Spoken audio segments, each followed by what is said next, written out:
So as requested by a couple of followers on my channel, I got myself this Veroshave electric head shaver to use and review. Now this was against my better judgment because I kind of had reservations about this head shaver. However, because my channel, I like it to be a community where we share tips and advice, including I take on tips and advice. Sometimes you guys have got some great stuff and experiences.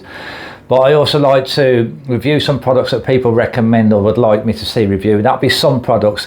And this, although I had reservations, I got myself one and I've used it for 2 or 3 weeks, and then we're going to run a video on it today. Within this video, we're going to run through the features and design of this shaver, plus run through pros and cons. And I'm going to do a demo shave, so I'm going to do a head shave so you can see how it shaves. Then I'm going to give you guys some feedback. Just to mention, I've used and reviewed 16 dedicated head shavers so far. And what I'll do is I'll drop some links in the description for previous video reviews. And there's also plenty of reviews on my website, shavingadvisor.com. So I'll have comparisons there so you can look at which are my favourite over a period of time. But I'm always on a lookout for the next best head shaver. So a good place to start is the cost. Within the USA, it costs around about $70 one of these. In the UK, £60 and around about 60 euros in Europe.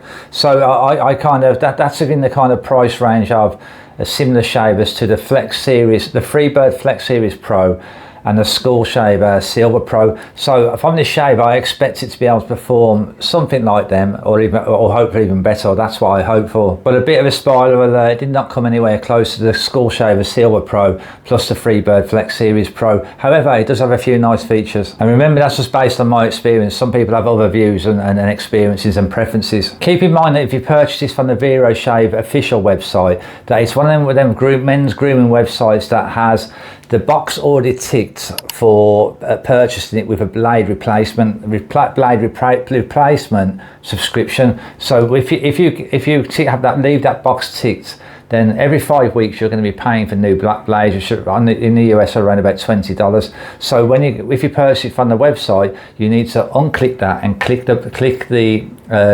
tick the box for just the shaver alone. A lot of people run into these issues with the men's grooming sites, and I don't know why they do that. They have this thing about subscriptions and having that box ticked. You know, my website, shavingadvisor.com, if you look at the Freebird Flex series, not the Pro, the amount of people that complain, it's just ridiculous. It's just like, just don't let that have that box ticked companies, you know, just leave them so somebody's got to choose which option. But anyway, keep that in mind for the Veroshave, because you're going to end up getting blades that you might not want and also paying for them. Now, additional cost is going to be the replacement blades. Now, Veroshave says the head needs to be replaced every 12 months, but then they have on their website replacement blades, replacement heads that for every 5 weeks. So yeah, that doesn't quite add up, does it? However, most of these electric head shaver companies say around about 6 months, 3 to 6 months.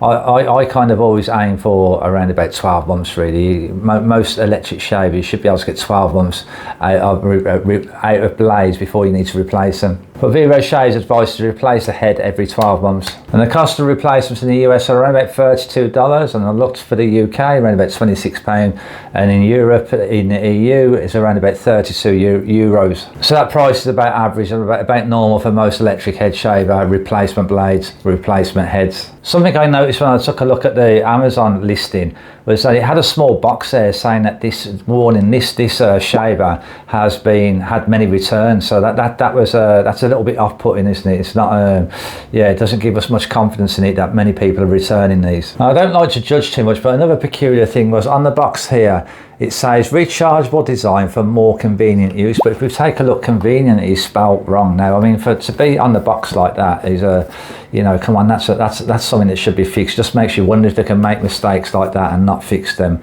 You know, what other errors have you got? But this does say Veroshave 2 as well, so I have no idea what Veroshave 1 was like, but we've got a Veroshave 2.0. An obvious selling point for this shaver, it has 7 heads. However, some shavers like the School Shavers only have 4. The Flex Series Freebird Flex Series Pro only has 4, and I'd say they only need a maximum 5. 7 heads, to me, that's just a marketing gimmick. This is just a thing for guys to market it somewhere, and somebody think, well, that one has 4, but this one has 7, so it must be better. So yeah, that's my thoughts and experience. So I guess in this situation, less is more. It's kind of not having more means that you're gonna get a better product. It's just not the case. Now, on a positive note, all these blades flex inwards, so this is very good for contouring. Now, also also not only the blades flex inwards, but the head also has 360 degrees movement. So this is very good for contouring and keeping the blades close to the scalp. Now what they don't have, these blades, is that each blade does not press in individually. Unlike shavers like the school shavers, the individual blade also flexes in. Now that's an extra additional feature that's useful to have that the Veroshave does not have. But it has plenty of flex there with these blades being able to move, and this movable head. Now while we're on the subject of blades, these are the most difficult blades I've ever had to open. Now I know these are similar to a shaver like the Freebird Flex Series Standard and the Grooming Baldy Pro, where it doesn't really have a collection chamber in the below the blades to collect debris, and these blades all clip out. Now the Grooming Baldy Pro and the Flex Series Standard, they're pretty easy just to open, but these are ridiculously easy. And I'm just going to show you a quick clip of me opening these, and so you get a good idea of how they function or how they're not functioning. Okay, so this is how we open the blades. This is some tricky business. You see there's nothing going around here, around the edges, that will kind of help us unclip it. You think that was a clip, that's not, that's the hinge on the back of it, but there kind of should be a clip at each side, but there isn't. So we've got to try and prise this off somehow, and it's just very tricky. And what I have done is put my fingernail there and pulled one open, but it's extremely tricky. Look at this. What sort of bloody design is this? Okay, we've got that one open. That's one open.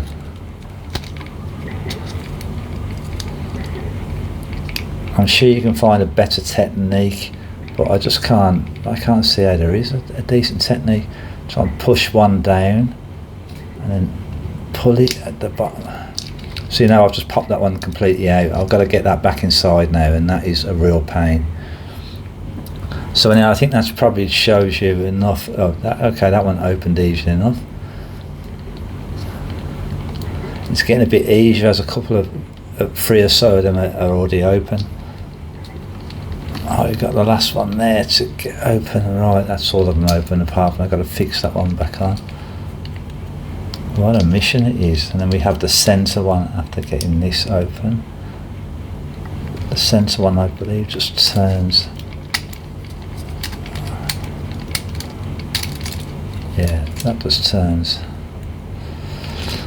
That's them all open. Yeah, so for me, the difficulty in opening them, that's already a deal breaker for me. And when I first opened them up, I've got one blade pulled one blade completely out, and it must have took me, I gave up on it the same day as having it, and I had to go the next day, but it took me a long time to be able to get it turn around correctly and get it placed in there, back inside there again. I was hoping something in the instruction manual would help out, but that just didn't give enough detail really. It just says, yeah, you just open up each blade individually, and that was kind of it.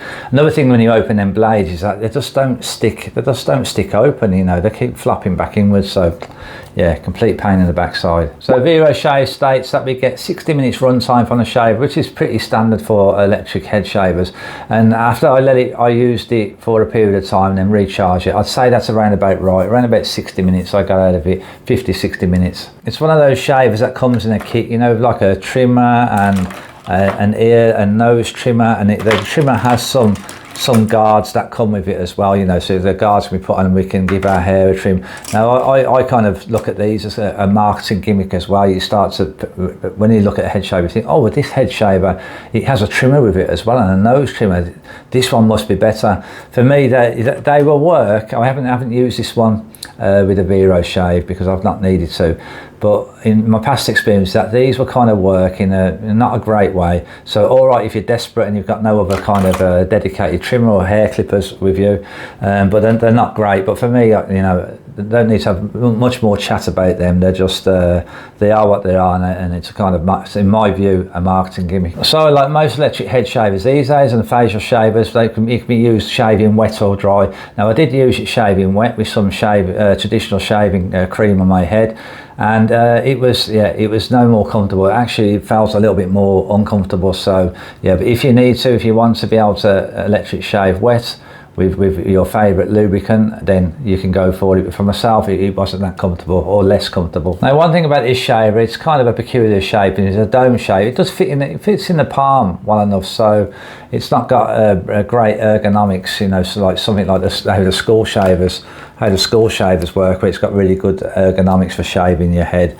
However, it's you know, it's not bad. It kind of works. It fits in the palm of the hand, so that's important. So now for the most important part, let's grab a mirror and get a head shave on and show you guys how it shaves. So I had a few days of growth, but what I've done is gone over it with a trimmer first, without the clipper comb on there, and got it down to the bare minimum without a clipper comb. So this is what we're starting with. Yeah, I don't have much hair on the top of there, but that's one of the reasons why I use head shavers and shave it completely bald. And here's around the back, have a quick check around there, what we're starting with. And when I'm testing a dedicated head shaver out, what I'm looking for is comfort, see how comfortable the blades are, the ergonomics, how it holds within the hand. Also, a big factor that I look for is how the blades stay close to scalp. Some overlap, and that's so see how the whole head system and all of the blades stay close to the scalp. Then also, obviously, the end result, how close a shave that I get. I guess another thing as well I look out for is how quick it shaves, so to get the shave done pretty quick. Usually, in terms of speed, the less hairy, obviously it's going to cut it quicker, but these are best used when we use them every day or every 2 days. Over 3 days, it's going to take a little bit longer. Every 2 days, most of these dedicated head shavers will have the job done in a minute or so. So let's fire it up then and let's get a head shave on. We're on 75% there. Which way do I need to show that? I don't know.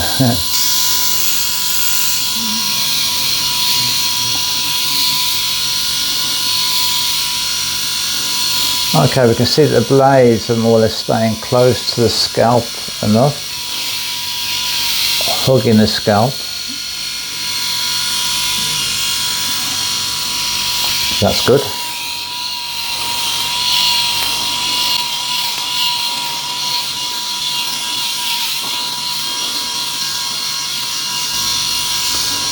A little bit rough. I do have other head shavers that have more comfortable blades than this.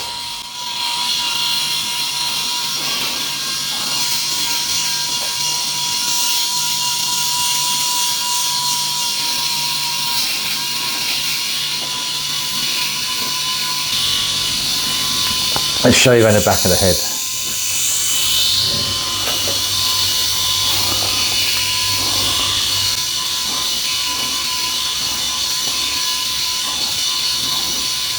A little tip that you guys might find useful and that I do is that, you know, we most of us get like, or I do anyway, I get like kind of very like bun fluff hair, I call it, just at the bottom of the neck. Now sometimes these head shavers don't remove that well, and plus I don't want to cause any kind of irritation down there, and that's where irritation will get caused, is the back of the neck. So with that, any of the kind of Gillette razors, you know, the multi-blade razors, or most of these have this trimmer blade on the top of them as well, like that. Now what I do when needed, when I notice any bum fluff hair left there, is I get this and just go under the back of the neck, just the bottom part of it, like that, as simple as that, and it just clears up in little bits. I find that useful, you guys might do too. Okay, let's carry on then. We're more or less done here.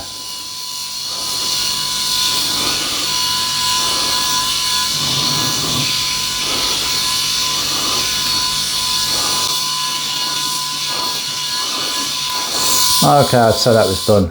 We're on 69% now. Which way was that supposed to be? 69%, so that took around about 6% of it. Okay, how does it feel? Yeah, that's pretty good. Yeah, pretty good. Not as comfortable as some of the head shavers, as I mentioned. A little bit of stubble kind of there, but as expected, you don't get as close as using a manual shaver with these dedicated head shavers. There's the end result. Okay, job done. Now, as I've opened all these up, I'm going to give it a clean in front of you guys.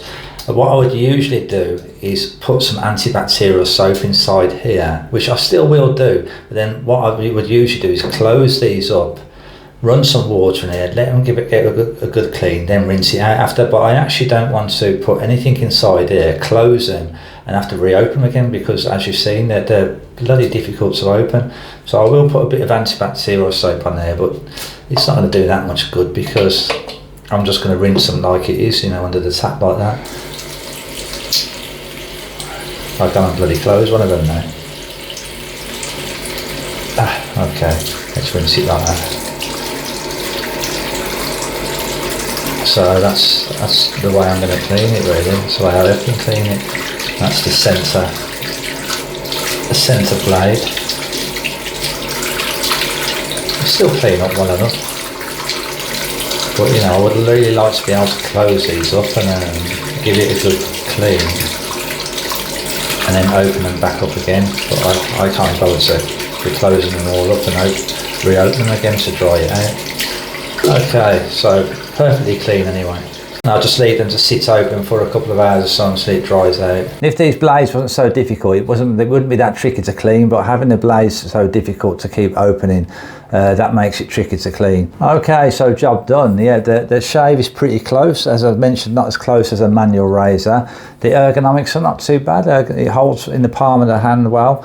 The blades hug the head, stay close to the scalp, so they contour. It does contouring pretty well. It's a little bit more of a rougher shave, not quite as comfortable. The blades are not quite as comfortable as other head shaves I've used.